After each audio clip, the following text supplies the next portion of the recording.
iniciamos esta actividad con una palabra de bienvenida de parte del doctor Ricardo Córdoba, director ejecutivo de la Fundación Dr. Guillermo Manuel Ungo. Buenos días. A nombre de la Fundación Dr. Guillermo Manuel Ungo, les doy la más cordial bienvenida a este evento público de presentación del diagnóstico del sistema de pensiones en El Salvador 1998-2010, elaborado por el doctor Carmelo Mesa Lago.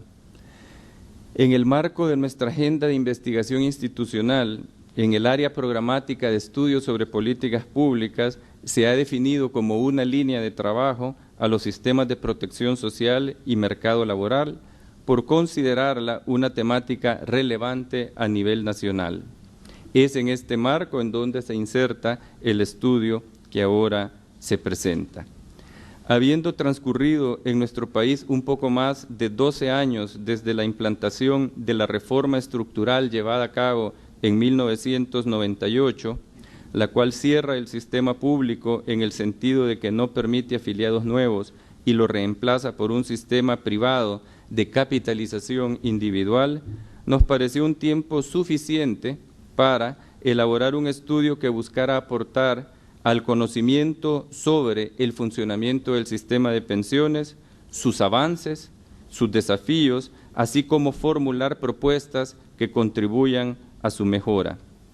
Es en este marco en el que se invitó al doctor Carmelo Mesa Lago a desarrollar el estudio que ahora se presenta. El doctor Mesa Lago, profesor de la Universidad de Pittsburgh, es uno de los especialistas más reconocidos a nivel internacional sobre la seguridad social en América Latina y es además un académico familiarizado con el sistema de pensiones en el caso de El Salvador. Tal y como se señala en el estudio, para la evaluación del desempeño del sistema de pensiones en el caso de El Salvador, se tomaron en cuenta 6 aspectos clave basados en los principios propuestos por la Organización Internacional del Trabajo: la organización y unidad del sistema, la cobertura de la PEA y el adulto mayor, la suficiencia de las pensiones, la solidaridad social y equidad de género, eficiencia y costo administrativo y sostenibilidad financiera actuarial. A partir del análisis realizado en el estudio, se identificaron logros y retos del sistema y se plantean recomendaciones para su mejora. Como se propone en el estudio, la situación actual del sistema de pensiones plantea la necesidad de una reforma integral. Cito la parte correspondiente del texto en donde dice: precedida de un diálogo social documentado y respetuoso de posiciones diversas, con el objetivo de maximizar el consenso sobre los cambios necesarios y darles legitimidad. Fin de la cita.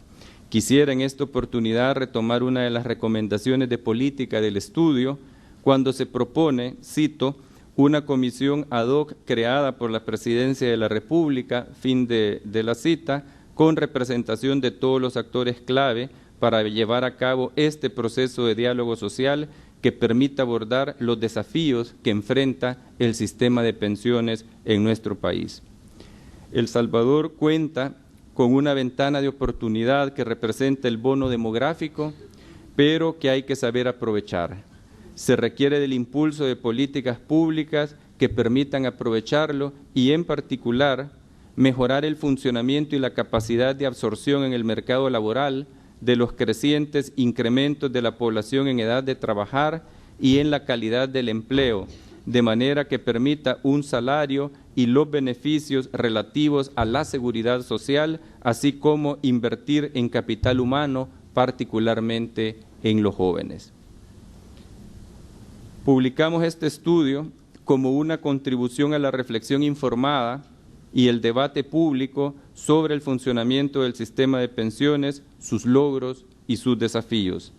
Finalmente, queremos dejar constancia de nuestro agradecimiento a la iniciativa Think Tank por la subvención financiera que hizo posible la realización de este estudio y su publicación, así como a las instituciones y personas que proporcionaron información y estadísticas para la realización de este estudio, en particular a la Superintendencia de Pensiones, al Ministerio de Hacienda, el ITFA, así como a Asafondos. En particular, quiero agradecer al doctor William Pleites por haber aceptado participar como comentarista de la presentación de este informe y no me resta, no quisiera quitar más tiempo, sino dejar al doctor Mesalago para que entre en materia. Muy buenos días.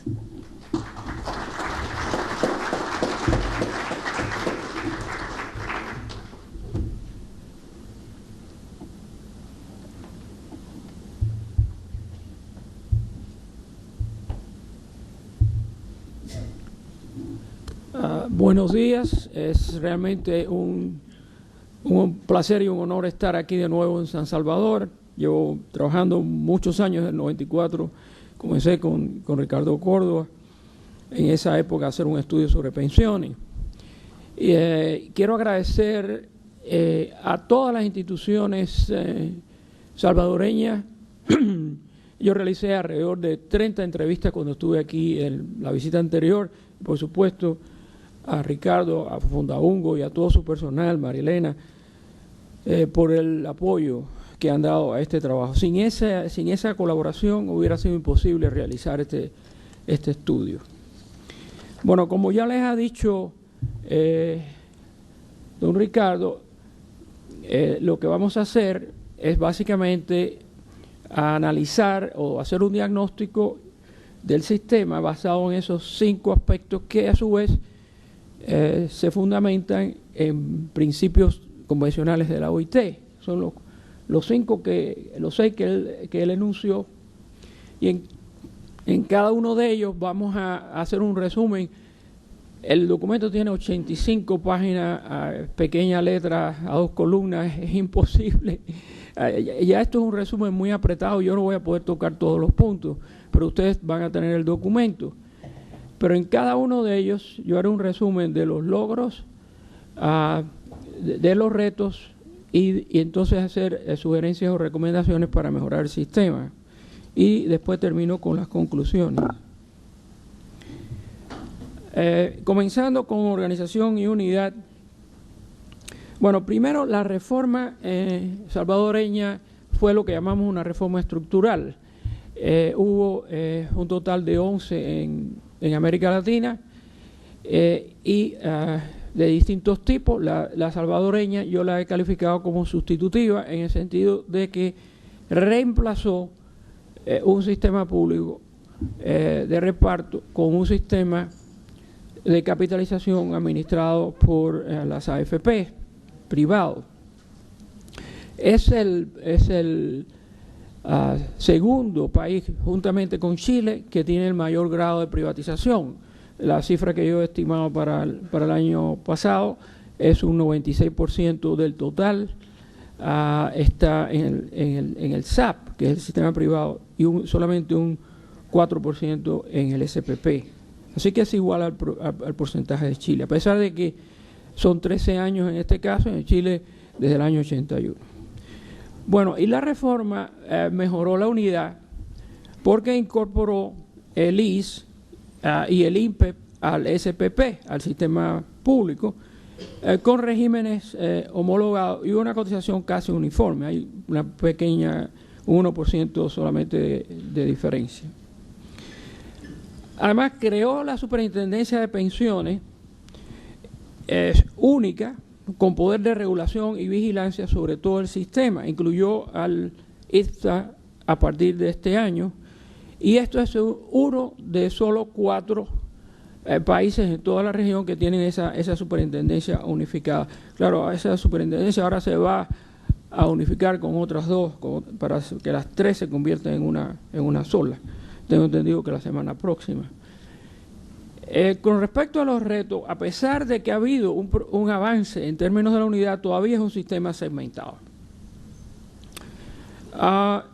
Más o menos se coloca en un punto medio en América Latina entre los 20 países.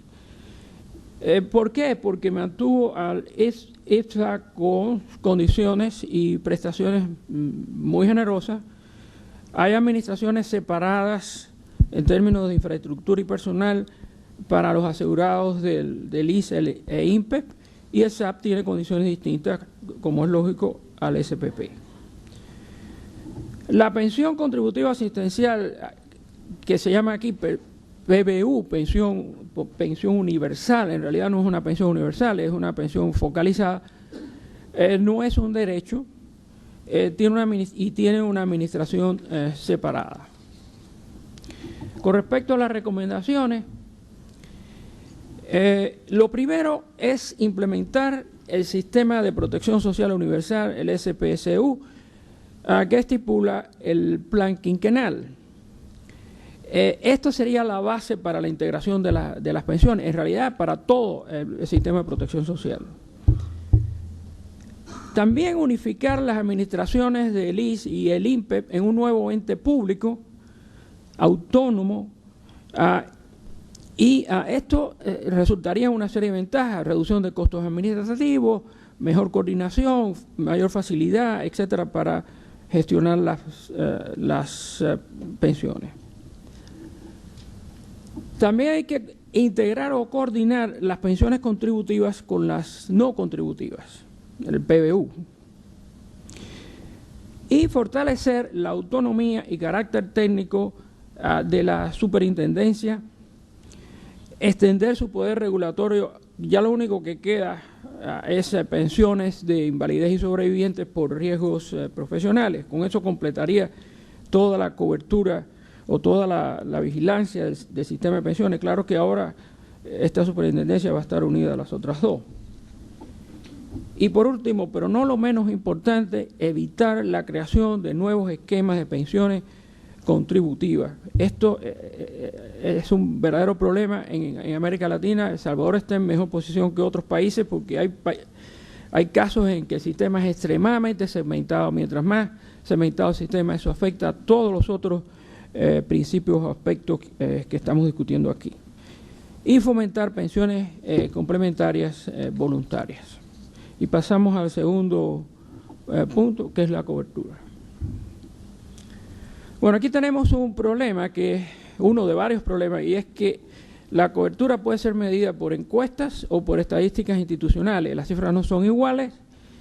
También puede basarse en afiliados o basarse en contribuyentes, y las cifras son diferentes. En este caso, como un logro, podemos apuntar que basado en las encuestas, la cobertura de la población económicamente activa, la fuerza laboral, aumentó alrededor de 3 puntos en estos 13, entre 1998 y 2008. No tenemos cifra todavía de la encuesta del 9 y del 10. Este 2008 es el año justo antes de la crisis, ahí comienza la crisis, de manera que asumimos que hay una reducción. En el año 2008, de acuerdo con las encuestas, la cobertura era de un 33%. Es muy probable que esto ha disminuido, como en otros países de América Latina, 1 o 2 puntos porcentuales. Y le coloca a El Salvador en el 10º lugar en América Latina en cuanto a su cobertura, y justo en el medio de la región. La cobertura de adultos mayores, también basada en encuestas, creció alrededor de 5,6 puntos, que coloca también a El Salvador en el medio de la región. La PBU, que es focalizada en pobreza extrema y se otorga a adultos mayores de 70 años o a los inválidos, puso como meta este año, y yo he calculado que cubriría un 38% de los adultos mayores en extrema pobreza. Distinguimos pobreza extrema de pobreza relativa. Estos son los más pobres, digamos. Y respecto a los retos, bueno, el número total de cotizantes cayó 2,4% en el periodo que estamos analizando, siempre es 98-2010, y la cobertura de la PEA cayó en 4,4 puntos. Esto se basa en estadísticas. Vimos antes las encuestas, estas son las estadísticas. Así que tienen ustedes aquí esta curva, esto es 26,7 y baja, después hay un pequeño aumento aquí, y aquí viene la crisis, y en el último año, el 2010, está alrededor de un 23%. De manera que, en el mejor de los casos, con las encuestas y asumiendo que ha habido una reducción por la crisis como ha ocurrido en la región, estamos hablando de un 30, de un 31, y si basamos en estadística, de un 22%. O sea que la conclusión es que la cobertura es muy baja. Uno de los presupuestos de la reforma estructural es que habría un incremento sustancial de la cobertura. Pero las cifras indican que esto no se ha conseguido, y yo considero que esto es probablemente uno de los dos retos más importantes que tiene el sistema. El otro, en mi opinión, es la sostenibilidad financiera. Bueno, además de eso hay un cálculo de cobertura impreciso, porque por una parte no hay una serie de la PEA consistente de 1998 a 2010, hay una cifra del censo del 2007.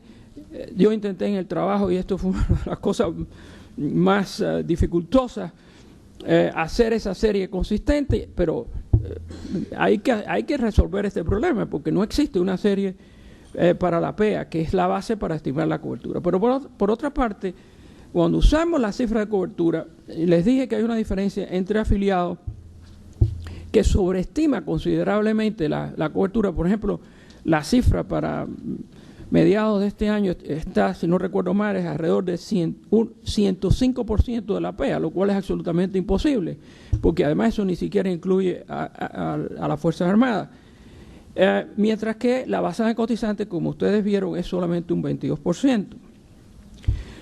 Otro problema que hay es que los trabajadores independientes, cuando se usa la cifra de afiliados, parece que el 45% del total de los afiliados es independiente, lo cual es una cosa excepcional en América Latina. Piensen que en el caso de Chile, por ejemplo, con una reforma que ya lleva 30 años, se alcanza solo, también con una afiliación voluntaria, los independientes solo están en un 4 o 5% cubierto, de manera, y esa tendencia parece ser creciente. Pero si utilizamos las cifras de cotizantes, no las de afiliados, sino las de cotizantes, entonces tenemos que solo 0,4% del total de cotizantes es independiente. Y esta cifra, francamente, no es la perfecta, pero me parece mucho más verídica que la basada en afiliados. Y hay otro problema también, y es que el trabajador independiente se le carga 13% del salario mínimo para su afiliación, que es la suma del porcentaje que paga el empleador y que paga el trabajador. Este 13% equivale al doble de lo que paga el trabajador asalariado. Claro que se basa no en el salario, sino se basa en el salario mínimo, pero la mitad de los independientes está por debajo del salario mínimo, de manera que eso es otro obstáculo, además de otros que están analizados en el documento para su incorporación. La cobertura contributiva de los adultos mayores es de 17,6%. Esta coloca también al Salvador más o menos en la mitad de la región. Y en el año 2010, no con la meta del 2011, pero con las cifras reales del 2010, un poquito más del 8% de los pobres extremos solo estaban cubiertos. Bueno, y después hay otro tema que es la baja y declinante cobertura de la densidad de cotización. Este es el término que se utiliza aquí en El Salvador, pero en realidad esto lo que es el número de afiliados que ha cotizado en el último mes. Y si veamos la gráfica que sigue, este de nuevo es el porcentaje de cotizantes que es activo, de afiliados que es activo, y baja de 67 a un 28%. O sea que 72% de los afiliados no cotiza. Ahora, ¿cuál es la razón de esto?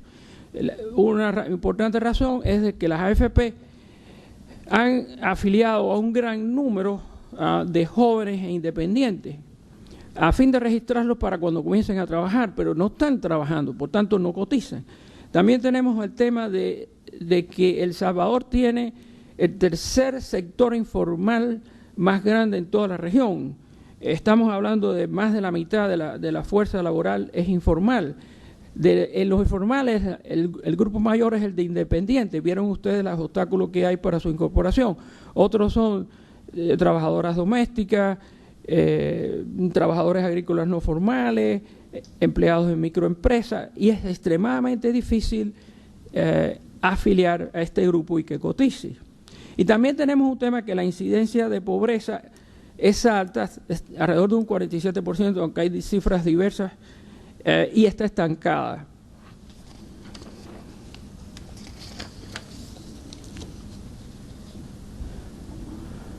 Bueno, lo último que quería decirles es que se ha hecho varios intentos en el país para incorporar a las trabajadoras domésticas al seguro de salud del ISSSTE, y que en realidad han logrado muy pocas afiliaciones. La salud tiene una prioridad entre los trabajadores a las pensiones, de manera que sí ha sido difícil lograr una incorporación significativa en salud. Mucho más difícil va a ser en pensiones. Y pasamos a las recomendaciones. Bueno, hay diferencias entre los organismos internacionales en términos de cómo aumentar la cobertura, pero lo que sí hay es un consenso muy fuerte en dar prioridad a la extensión de la cobertura de seguridad social. Y también en el documento se identifican una serie de consensos en puntos muy claves de cómo, de qué es lo que hay que hacer para conseguir esto. Les resumo también que la Asociación Internacional de Seguridad Social ha aprobado muy recientemente un nuevo plan estratégico de extensión de la cobertura. Yo tuve el honor de presidir la comisión técnica que por 2 años trabajó en esto, y que eso da guías para la extensión de la cobertura, y también tanto la OIT como la ISSSTE ofrecen ayuda técnica a los países para alcanzar esto. Un punto importante de esta estrategia de la ISSSTE es que les dice a los organismos de seguridad social que ellos tienen que adaptarse a la transformación del mercado de trabajo, porque ha habido una tendencia en buena parte de América Latina en que las instituciones de seguridad social han dicho, bueno, esto no es un problema nuestro, esto es un problema del mercado de trabajo, pero es que no se puede ignorar que la mitad del mercado de trabajo es informal, y que además ha habido una tendencia creciente desde los años 80, una pequeña caída antes de la crisis, el breve boom que hubo de 2 años, y ahora un incremento otra vez con la crisis. Entonces, esto tiene que ser tenido en cuenta, y la ISSSTE dice, tienen que adaptarse a esta transformación. Y es importante que la DGSTIC elabore una serie estadística anual de la PEA más exacta desde el 98 al presente. Hay varios países que han hecho lo que se llama una encuesta de protección social. Comenzó en Chile, pero se ha hecho en México y otros países. Yo entiendo que hay un proceso en que se está analizando, se está negociando esto, y creo que comenzará en diciembre. Es muy importante porque esta encuesta de protección social nos va a dar una serie de respuestas clave sobre temas como la cobertura, la característica de los excluidos, etcétera, que son esenciales para hacer una modificación, una reforma del sistema. De manera que es importante que esto se haga. Y la superintendencia indicar las causas exactamente que el 72% de los afiliados no cotice activamente. También creo que es importante obligar la afiliación al SAP de profesionales independientes, así como aquellos que están empleados como consultores en empresas y que tienen un ingreso medio y alto. Hay un ejemplo aquí que es el de Brasil, que ha sido muy exitoso. Bueno, y la ley del SAP estipulaba que había que haber un reglamento para incorporar obligatoriamente a los trabajadores domésticos y los agrícolas, y esto hay que hacer. Para tratar de impulsar la afiliación de las domésticas hay que lanzar una campaña informativa y una estrategia más exitosa. Hay ejemplos específicos que se ponen en el documento de cómo hacer esto. El tema de la incorporación de los trabajadores agrícolas no formales es muy difícil. Hay 3 modelos que se pueden estudiar en América Latina que han tenido éxito. ¿Cuál sería el más adecuado para para El Salvador.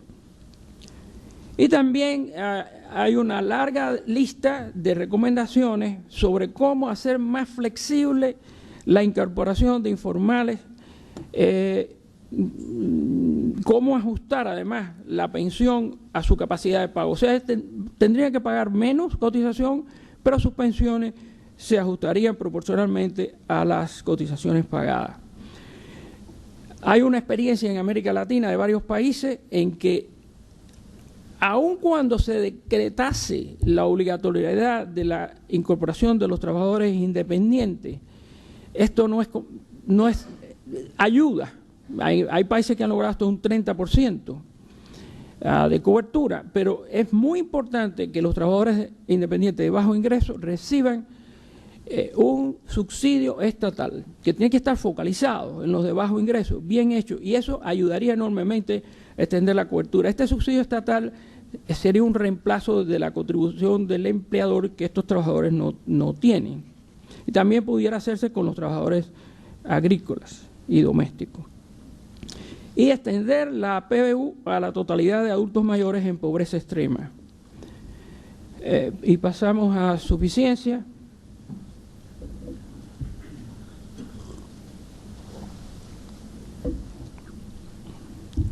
Bueno, aquí lo que tenemos en este gráfico son las pensiones promedio. O sea, yo he hecho un promedio aquí de las pensiones de vejez, invalidez y sobreviviente. Y tienen ustedes el oscuro es el SPP y el claro es el SAP. Excepto en el primer año en que la pensión promedio era inferior en el SAP, en todos los otros años es superior. Porque una de las premisas de la reforma es que las pensiones en un sistema privado van a ser superiores a un sistema público. Dos puntos. Primero, la brecha mayor, o sea, entre el SAP y el SPP, se alcanzó en el 2006, en que la pensión era 15% superior, pero aquí esa brecha se ha ido cerrando y aquí es un 7%. Pero la segunda cautela es que esto es un promedio de las pensiones de vejez, invalidez y muerte. Y lo que ocurre es que en el caso del SAP, las pensiones, porque es un programa muy joven, digamos, la proporción de pensiones de vejez es muy inferior al del SPP. Y es claro, las pensiones de vejez son superiores en su monto a la de los otros dos riesgos. Por lo tanto, esto es claro, si te toma la pensión de vejez, el resultado no es exactamente el mismo.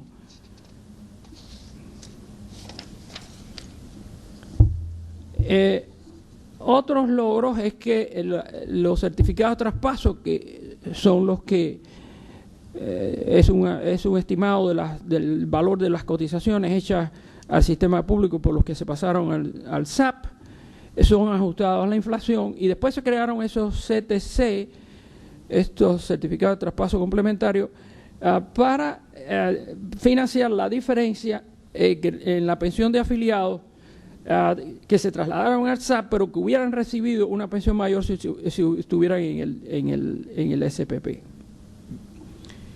Y el Estado garantiza la pensión mínima. La pensión de vejez ha crecido y es superior a la línea de pobreza. Y las pensiones mínimas reales crecieron en un 23% en este periodo de 13 años, lo cual son cosas positivas.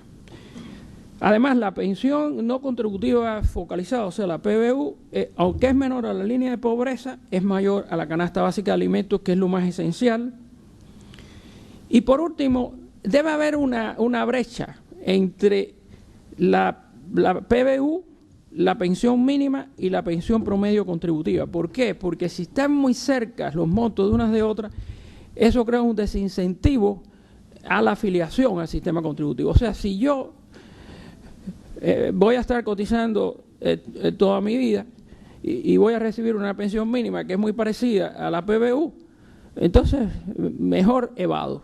¿Entienden cuál es el problema? Entonces, realmente en este momento las proporciones son correctas entre la PBU y la pensión mínima, y también entre la pensión mínima y el promedio el promedio de la contributiva. Con respecto a los retos, la edad de jubilación en El Salvador, comparado con el resto de América Latina, realmente son muy bajas, 55 la mujer y 60 el hombre. Esto se puede comparar especialmente teniendo en cuenta cuál es la esperanza de vida al tiempo de retiro. Y es específicamente muy baja para el caso de las mujeres, está entre las más bajas de la región. Pero, por otra parte, la cotización de 25 años para poder calificar es la tercera mayor de América Latina. O sea que por un lado tiene unas edades muy bajas, pero por otro lado tiene un periodo de cotización muy largo. Y dentro del contexto de las 10 países con reformas estructurales, las condiciones en el SAP son muy estrictas. Y yo he estimado, y no puedo entrar aquí en esto, pero he estimado de una manera gruesa que solo la mitad de los asegurados serían elegibles para la pensión mínima. El resto solamente tendría derecho a la devolución del saldo. Otro problema es que la pensión mínima se garantiza a los que han escogido una renta programada, que es la única que existe, porque hay también una renta vitalicia y una combinada, pero no han entrado en operación. Y esto se paga cuando termina esta pensión, esta renta programada, entonces se paga una pensión mínima. Y aquí hay un problema porque puede la persona tomar una renta programada muy alta, se termina antes de que se muera y después recibe una pensión mínima. Otro punto que no está aquí es que más de la mitad de todos los pensionados reciben una pensión inferior al salario mínimo. Eso es otro problema. Y la pensión mínima de vejez es casi la mitad de la pensión promedio de vejez en SPP. Esa relación es alta en términos de vejez. Los CT no se calcularon y emitieron de inmediato, luego fueron pagaderos en 15 anualidades, después 25. Y por último, pero muy importante, no existe un mecanismo automático de ajuste de las pensiones. No obstante ello, crecieron 22% por encima de la inflación. La próxima. Bueno, las recomendaciones.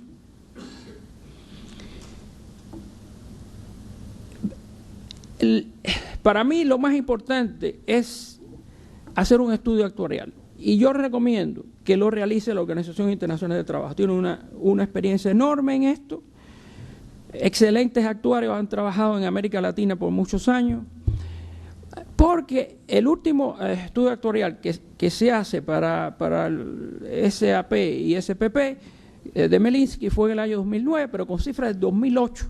No sabemos realmente cuál fue el impacto de la crisis mundial en el año 2009, ni tampoco el de la recuperación.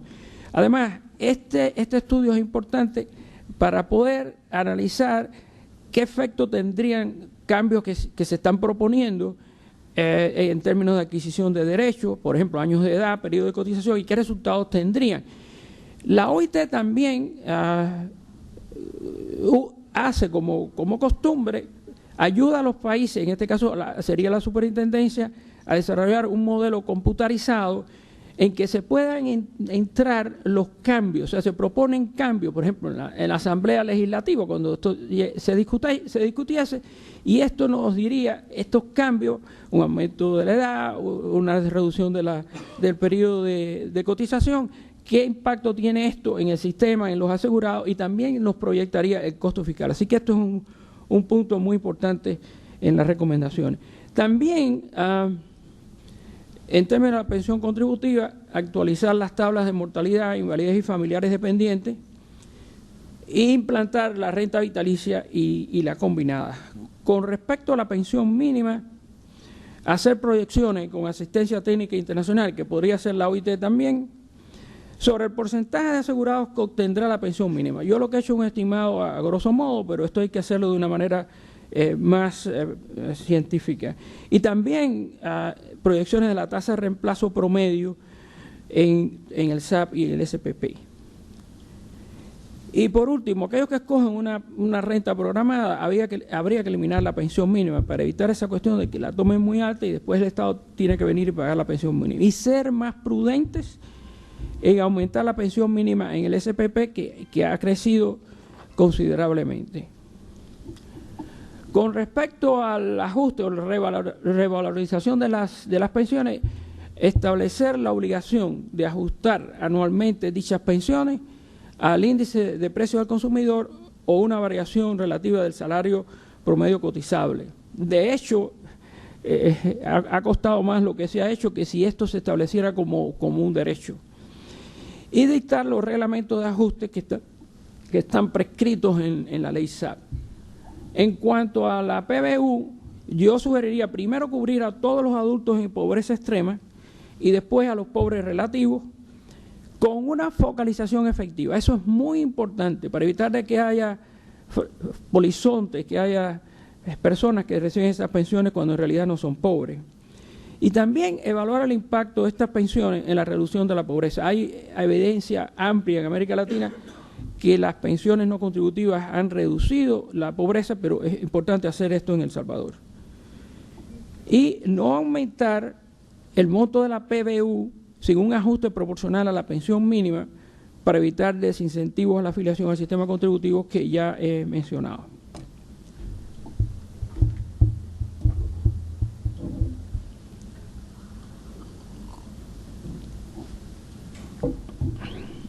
Bueno, y vamos ahora al cuarto aspecto, que es solidaridad social y equidad de género. Con respecto a los logros, ha habido como ya dije, una homologación de condiciones de adquisición de derechos y cotizaciones en el ISI y en el INPEP. Se crearon los CT y los CTC. El mantenimiento de la cotización del empleador, que es muy importante porque varias reformas estructurales en América Latina eliminaron la contribución del empleador. Aquí se mantuvo esta, y a partir del año 2006 el traspaso al empleador de la comisión total que antes pagaba solo el trabajador al SAP. Con respecto a la cobertura femenina, también tenemos el problema de encuestas y de estadísticas. Basado en encuestas, la cobertura femenina de la PEA es ligeramente superior a la del hombre y con una tendencia a mejorar. Sin embargo, cuando se utilizan las estadísticas, es todo lo contrario. El hombre tiene una cobertura mayor y con una tendencia creciente. Y esto ocurre, pero aún con una brecha mayor en el caso de los adultos mayores. O sea que la cobertura de los hombres, de los adultos mayores hombres, es muy superior a lo de las mujeres. Dos mejoras importantes de la reforma en términos de equidad de género es que se terminó la suspensión de la pensión por viudez a mujeres que contraían nuevas nupcias o convivían, y también se otorgan pensiones por sobreviviente a cónyuges o convivientes masculinos que antes no se pagaban. Otro logro es que la proporción de pensiones recibidas por mujeres creció en el SPP. La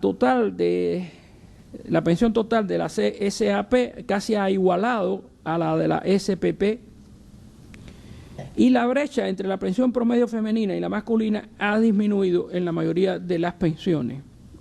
En cuanto a los retos, observamos que la cobertura de trabajadores y adultos mayores es mucho menor en la zona rural que en la urbana. Y a medida que se incrementa el ingreso y el nivel educativo, aumenta la cobertura y viceversa. También en el caso de la PEA, el sector primario tiene una cobertura considerablemente inferior a los sectores secundarios y terciarios, y los trabajadores en empresas pequeñas tienen una cobertura muy baja, mientras que los que están en empresas grandes una muy alta. Aquí juega el sector informal de nuevo. Y hay muy poco cambio en estas brechas de cobertura en el periodo de 13 años de la reforma.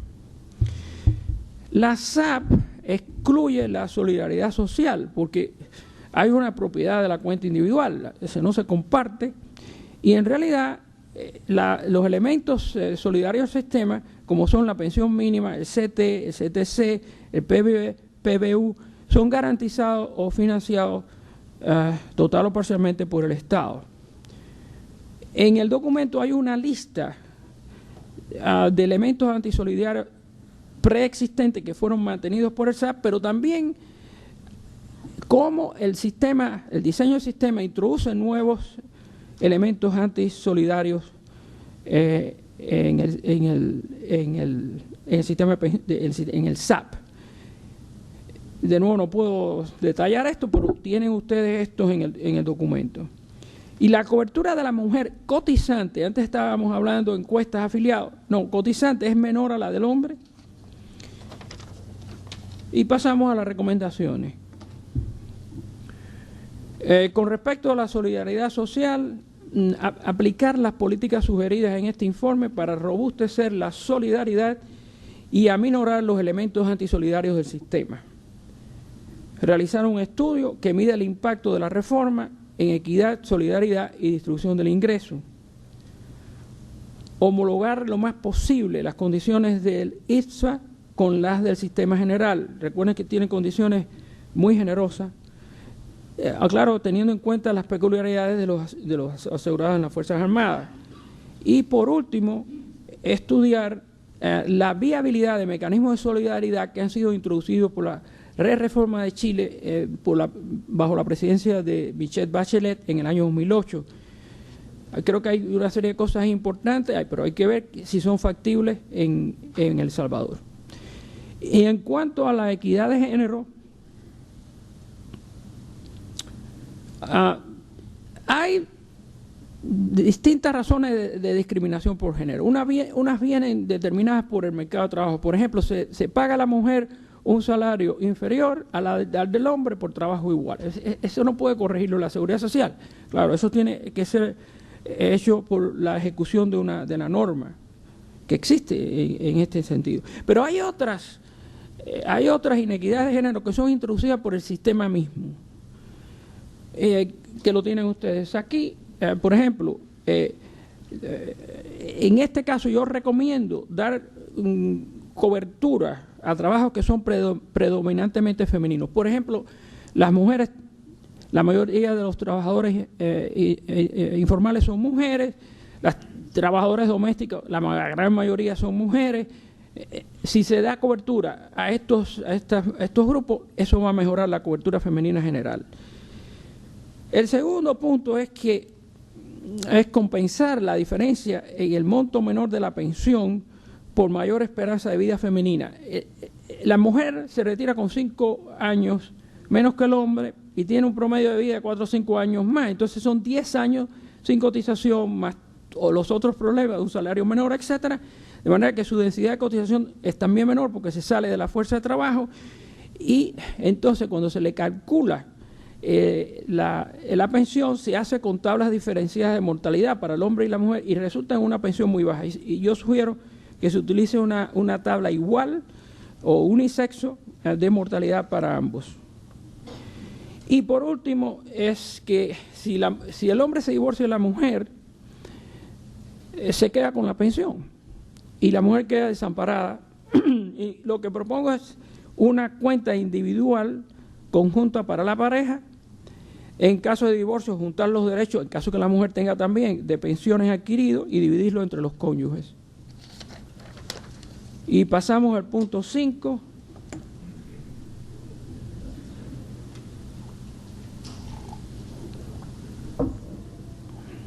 Bueno,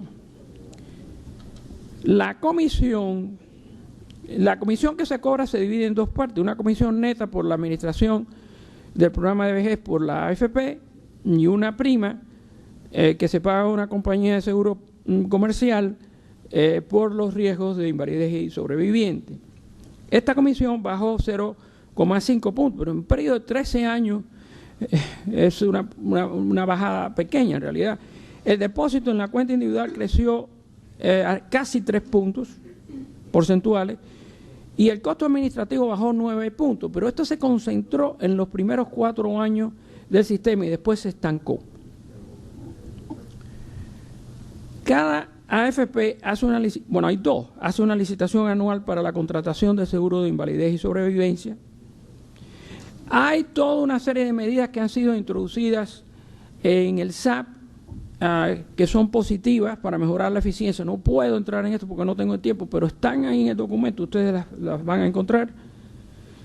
El asegurado puede comprobar el depósito de sus cotizaciones en su cuenta individual porque hay un reporte semestral que le manda la AFP y les dice qué es lo que se le ha descontado, qué es lo que se ha depositado, etcétera.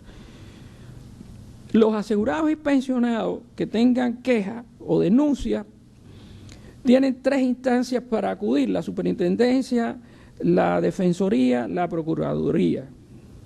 Y la superintendencia fomenta la cultura previsional. También se especifica ahí en qué forma lo hace. En cuanto a los retos, bueno,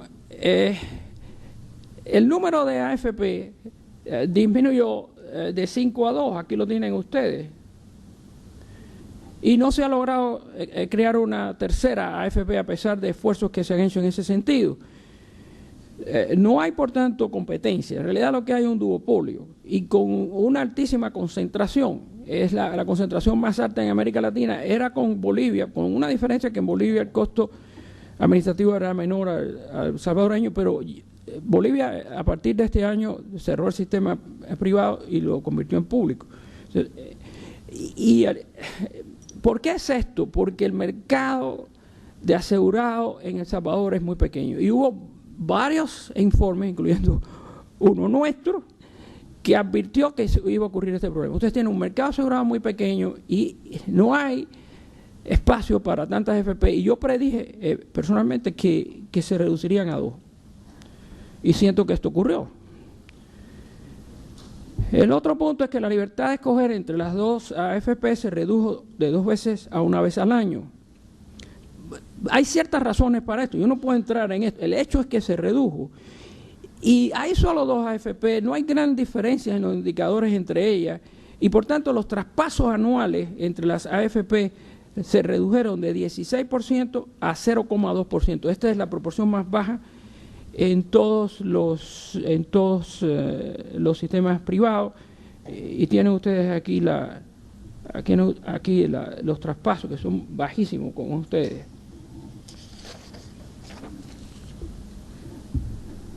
Bueno, otro problema, y esto no es exclusivo de El Salvador, los asegurados no tienen suficiente información y capacidad para escoger entre las 2 AFP, que además los indicadores no son notablemente diferentes. Se han hecho encuestas en países de América Latina que demuestran el bajo conocimiento de los asegurados respecto al sistema en Argentina, en Chile, en México, etcétera. Bueno, vieron que hay 3 canales de denuncia, pero resulta que las denuncias anuales decrecieron de 0,09 a 0,05 de los cotizantes. Bueno, uno pudiera decir, bueno, es que no hay razón para denuncia, pero no estoy completamente seguro de eso. La utilidad de las AFP subió de 1 a 39%. También los gastos de comercialización subieron considerablemente. Solo hay 3 aseguradoras de vida para invalidez y sobrevivencia. Y otra cosa, el costo de la prima es 25% mayor a la comisión neta de la AFP. Lo que observamos es una tendencia que la comisión neta de la AFP declina, pero la prima por invalidez y sobreviviente aumenta. Y en el ISI y en el INPEP había y hay representación por trabajadores y empleadores, pero no en las AFP, la superintendencia y el FOP, el fondo. Las recomendaciones, yo sugeriría crear una AFP pública. Yo sé que esto es conflictivo, pero con un mercado de asegurados tan pequeño como el salvadoreño, yo no veo cómo se va a poder crear otra AFP privada, porque además la cobertura está estancada. Entonces, yo he probado que el número de AFP está relacionado con el tamaño. Por ejemplo, el mayor número de AFP está en México porque tiene el mayor número de asegurados. No sé cómo está exactamente ahora, pero alrededor de 17. Pero hay 3 países que tienen un número de asegurados similar al salvadoreño, pero que sin embargo tienen más AFPs, Uruguay, etcétera. Ahora bien, y esto es muy importante, si se crea una AFP pública, las condiciones deben de ser iguales para todos. O sea, una AFP pública no debe tener ventaja sobre una privada, debe iguales condiciones para fomentar la competencia. Bueno, y las AFP son de giro exclusivo, nada más que se pueden dedicar a administrar pensiones, invertir, etcétera, de la cuenta individual. Y esto era razonable, de nuevo, en países en que había un gran mercado de asegurados, ¿verdad? Un alto número de afiliados o contribuyentes. Pero, de nuevo, el mercado asegurado salvadoreño es pequeño. Entonces, habría que estudiar la posibilidad de entrada de bancos y organismos financieros con su propia infraestructura y personal, lo cual abarataría el costo de instalación y aumentaría la competencia. Son alternativas, es decir, no tienen que hacerlo todo, pero si mantiene la situación actual, va a seguir el duopolio. Y también, por supuesto, hay que promover más aseguradoras de riesgo de invalidez y sobrevivencia. Hay que fortalecer la libertad de elección e información del asegurado. En el caso de la superintendencia, asegurar el estricto cumplimiento de la libertad de elección e impedir influencia de empleadores y prácticas incorrectas de vendedores. Se ha avanzado en este tema de las prácticas incorrectas, pero yo creo que hay que reforzar todavía más esto. Y las campañas de cultura previsional que tiene la superintendencia, que son positivas, deben de proveer y explicar información sencilla y homologada a los asegurados. Hay que educarlos además para que puedan comparar y hacer selecciones. En cuanto a la reducción del costo administrativo, estudiar las medidas instauradas en Chile, la reforma la reforma del 2008 de Michelle Bachelet. También hay experiencias muy interesantes que se han hecho en México para reducir la comisión administrativa. Creo que algunas de estas cosas por lo menos podían ser aplicadas en este país.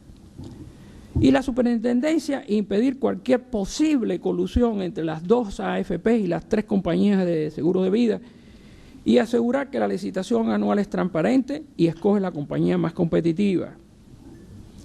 Y unificar las bases de datos de afiliados, cotizantes y pensionados en el IS e INPET para eliminar potenciales duplicaciones. Por último, respecto a la participación de trabajadores y empleadores, crear un mecanismo para que ambos participen en alguna forma y supervisen el funcionamiento de la AFP. Yo les doy 3 mecanismos para hacer esto que están basados en experiencias de América Latina.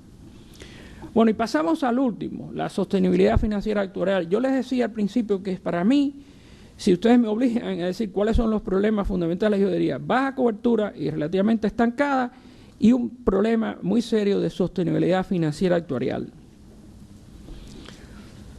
Con respecto a los logros, bueno, el fondo de pensiones en el SAP aumentó de 47 millones a 5.670 millones en este periodo de funcionamiento del sistema, que equivale de 3% en la línea roja esta que está aquí, de 3,6% a 25% del Producto Interno Bruto. De manera que hay una sustancial acumulación de capital.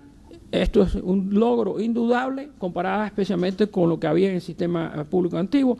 La crisis no afectó el monto de las pensiones. Ven ustedes que siguió creciendo. En algunos países de América Latina, después explicaré brevemente por qué, hubo una caída fuerte del fondo durante la crisis, aunque sí hubo una pequeña caída aquí sobre el PIB, pero después se recuperó.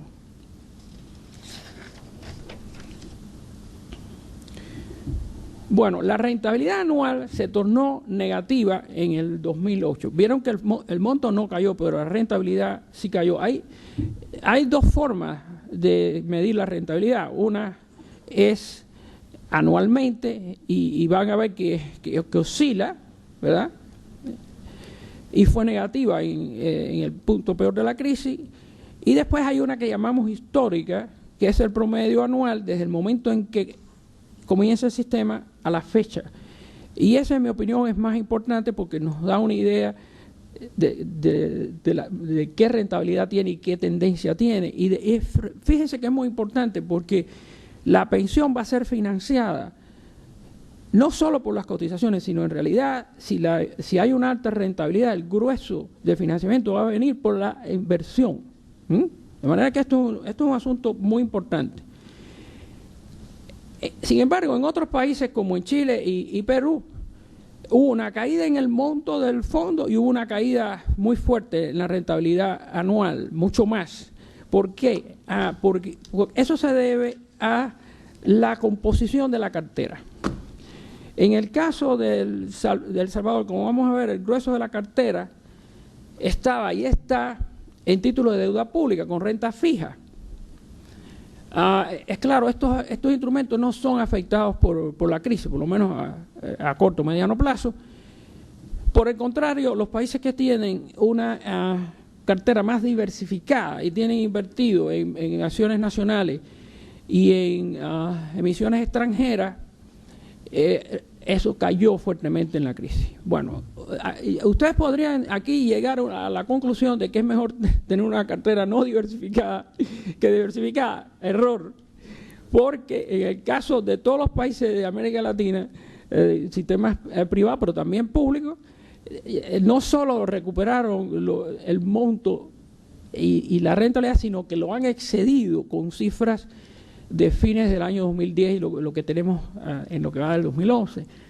Entonces, no lleguen a esa falsa conclusión. Es decir, debe haber una diversificación de la cartera porque a largo plazo la rentabilidad se ha probado que es mayor en los países que tienen una cartera diversificada que los que la tienen muy concentrada.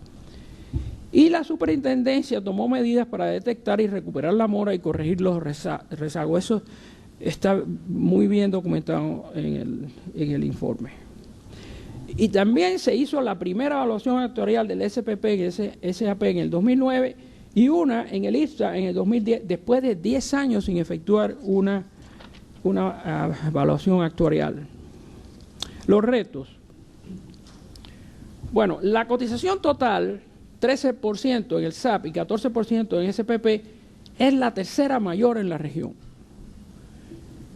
Solamente los países con programas muy maduros, que sí, Argentina, Uruguay, Brasil, tienen una cotización superior, pero claro, tienen sistemas mucho más maduros. Estos son sistemas más jóvenes.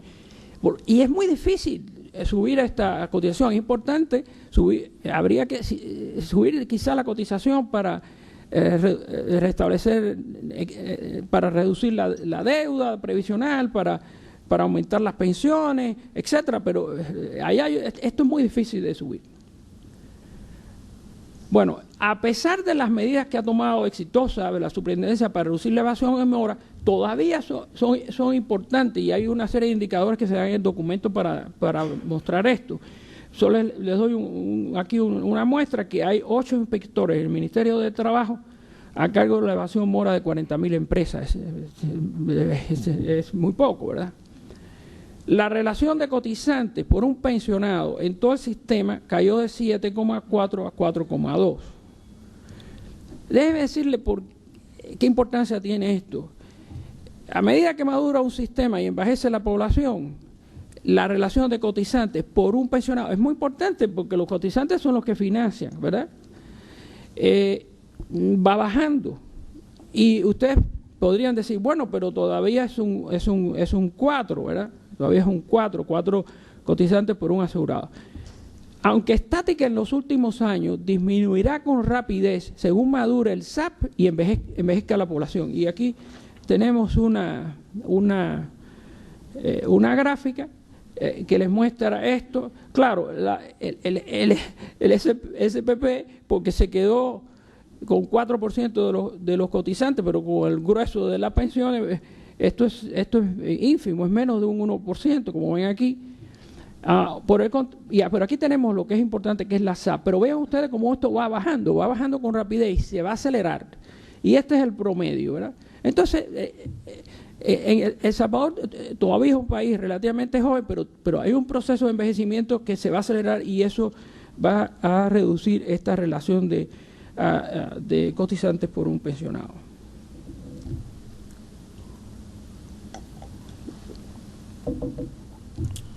Y también hay un déficit operativo de la transición.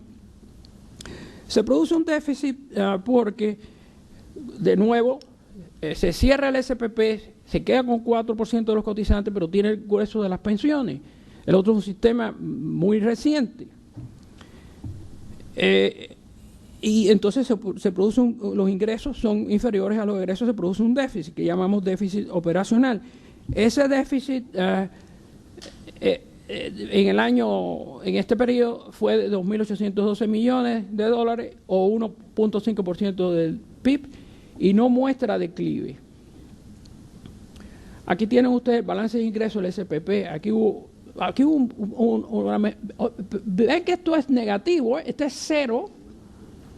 cero, o sea que todo esto es negativo. Aquí se va agravando la situación en una pequeña mejoría y vuelve otra vez a bajar, y la tendencia va a ser que va a ser cada vez peor el déficit.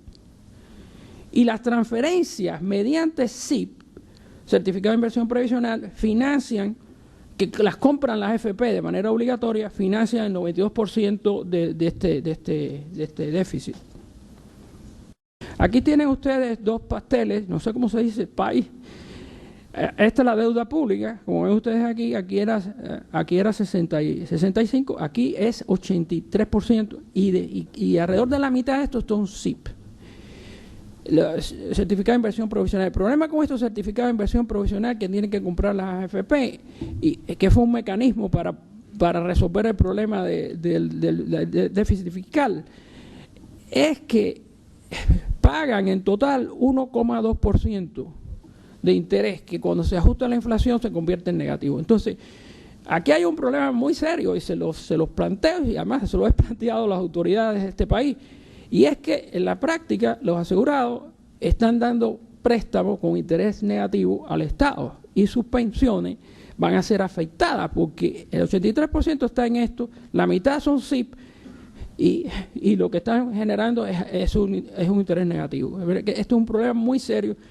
Hay que diversificar la cartera porque mientras aumentó en deuda pública, declinó en bancos, financieras, entidades de desarrollo, valores nacionales y los extranjeros que solamente pueden ser comprados a través de la bolsa local. No se permite la inversión directa en valores extranjeros. Bueno, yo les había dicho que hay una diferencia entre la rentabilidad en el último año y la histórica. Ambas, por cierto, son reales, porque si no se ajustan a la inflación, la rentabilidad nominal no nos dice absolutamente nada, de manera que será ajustada a la inflación. Ambas son reales y disminuyeron de 8% a 13%. Los depósitos bancarios, si se hubiera puesto esto en depósitos bancarios, tendrían una rentabilidad de 27% mayor que las cuentas individuales, porque 50% de la inversión está en CSP, en los SIP, como ya les digo, su interés ha caído fuertemente. Y aquí tienen ustedes las tendencias. Esta que fluctúa es la del último año. Vean ustedes que es negativa aquí durante la crisis, pero después se recupera y vuelve a bajar otra vez. Después esta es la rentabilidad histórica calculada por la superintendencia, que también baja. Hay un problema porque los 2 primeros años, en mi opinión, son problemáticos. Yo hice un cálculo sacando esos 2 primeros años y me da una rentabilidad histórica menor a la de la superintendencia. Bueno, la evaluación actuarial del año 2009 proyecta la deuda estatal en 11.875 millones. Esto todo se proyectó al año 2038 por Melinsky. El pasivo actuarial del SPP en 7.174 millones y el pasivo actuarial de compromisos estatales con el SAP en 7.701 millones. Esto equivale respectivamente a 53, 33 y 36% del PIB en el año del PIB de 2009. El déficit actual del IFTA, sin introducir cambios, se proyecta en más de 2.000 millones de dólares que tendría que ser financiado por el Estado. De no hacerse reformas sustanciales en SAP, SPP e IFTA, la deuda previsional sería insostenible. Y vamos a las recomendaciones, ya estoy terminando. En primer lugar, en cuanto a las cotizaciones, elaborar un estudio que determine con precisión y separe las causas de la caída en la densidad de cotizaciones. Vamos a saltarnos esto. En el control de la evasión y la mora, calcular el valor total de la evasión y mora en SAP SPP, cuál es recuperable y cuál no. Tomar nuevas medidas para controlar la evasión, hay detalles de esto en el documento. Realizar una evaluación integral del impacto sobre el cumplimiento de las políticas implantadas en años recientes. O sea, hay una serie de medidas positivas que ha tomado la superintendencia, pero creo que hay que hacer un estudio que nos determine qué impacto ha tenido esto. Y la encuesta que hace la superintendencia sobre conocimiento del sistema, hay una serie de preguntas ahí cruciales que yo sugiero que se incluyan para que ayudarían en este tema de la mora, etcétera. Y también para saber cuánto saben los asegurados sobre el sistema. Con respecto al costo fiscal, proyectarlo en los próximos 50 años, desagregándolos por sus componentes. Es importante. O sea, déficit operacional, CTS, CTC, pensión mínima, todos los componentes. El SIP. Hacer o verificar dichas proyecciones por un organismo internacional especializado y publicar los resultados para su análisis y discusión. Esto es muy importante. Que se haga y se haga. Perdónenme si hay algún actuario presente. Yo llevo 52 años trabajando en este tema. Leo los estudios actuariales, pero no son fáciles. Si son difíciles para mí, imagínense para el hombre de la calle o la mujer de la calle. Esto es una cosa muy difícil. Hay que simplificar estos resultados y ponerlos de una forma que la gente lo pueda entender. Y una vez estimado el costo, el gobierno deberá asignar los recursos presupuestarios tributarios necesarios para financiarlo. Con respecto a nuevas fuentes de financiamiento y reforma fiscal, aumentar la carga tributaria para sufragar el costo fiscal de la transición. El Salvador tiene una de las cargas tributarias más bajas en todo Centroamérica. Si no se aumenta la carga tributaria, ¿cómo se va a enfrentar a estos problemas? Reducir los SIP, que por su bajo interés generarán bajas pensiones, y extender la cobertura y la PBU. Realizar una reforma fiscal que incremente la capacidad tributaria del país. Ojalá que esta reforma fiscal se pase en este año. Esto sería un paso crucial para el gobierno próximo, porque esta reforma no se puede, obviamente, atacar por este gobierno, pero si se hace la reforma fiscal, eso facilitaría mucho, no solo el tema previsional, sino otras muchas cosas. Bueno, y me salto esto. Con respecto a la diversificación de la cartera y otros elementos, todos estos organismos que están aquí, ¿verdad? Todos ellos, yo creo que deberían ayudar a crear nuevos instrumentos y diversificar la cartera. Yo sé que se han hecho esfuerzos, pero ahora con todas estas instituciones, entre ellas coordinadas, con una sola superintendencia, etcétera, hay que hacer un esfuerzo mayor. Reducir el tope de inversión en títulos de deuda pública, especialmente el SIP, por las razones que ya he explicado. Aumentar el interés adicional pagado por los SIP para subir el interés total y subir la pensión. Autorizar la inversión directa en valores extranjeros con las cautelas adecuadas de una manera gradual y establecer un tope a los depósitos bancarios. Y tiene un interés bajo también. Requerir una sola calificadora de riesgo para evaluar el registro de un título en la bolsa y revisar el cargo que se hace. Reformar la ley que exceptúa la clasificación de riesgos a SIP y valores emitidos por DGT y el Banco Central de Reserva. No hay razón para que se excluya esto de la clasificación, como es ahora. Y de aprobarse la inversión directa en valores extranjeros, la superintendencia debería autorizar a calificadores adecuados en el exterior y evaluar el riesgo en vez de hacerlo por calificadores nacionales. Y por último, el equilibrio actuarial. Bueno, de nuevo, creo que es muy importante que la OIT haga un estudio actuarial que tenga en cuenta el impacto de la crisis mundial y la recuperación, consolide la proyección del costo de la transición, o sea, que hay un proyección consolidada de ese costo que incluya todo, y diseñe escenarios alternativos usando este modelo computarizado de que mencioné, incorporando los cambios propuestos y sus efectos en el sistema de pensiones y los asegurados. Para que el IFA sea viable financiera actuarialmente sin transferencias fiscales futuras, debe restringirse sus generosas condiciones, pensiones, aumentar las cotizaciones, suprimir el fondo de retiro y lograr una rentabilidad real mayor. Hay un estudio en proceso del CIEDE. Yo no sé lo que va a decir ese estudio. Esa es mi opinión personal después de analizar la situación de esa institución. Y terminamos. Bueno, yo creo que hay una oportunidad en El Salvador para reforzar los logros que se han conseguido en estos 13 años y especialmente enfrentar los importantes retos del sistema, en mi opinión, los más importantes, cobertura y sostenibilidad financiera. No es fácil, pero véanlo como una cosa necesaria e importante, y que hay una oportunidad para hacer esto. Tiene que aunarse voluntades, tiene que haber un compromiso político. Yo diría que sería ideal que para la próxima elección presidencial los principales partidos políticos se pongan de acuerdo en que este sea un tema importante, que no se haga política con esto, que no se politice esto.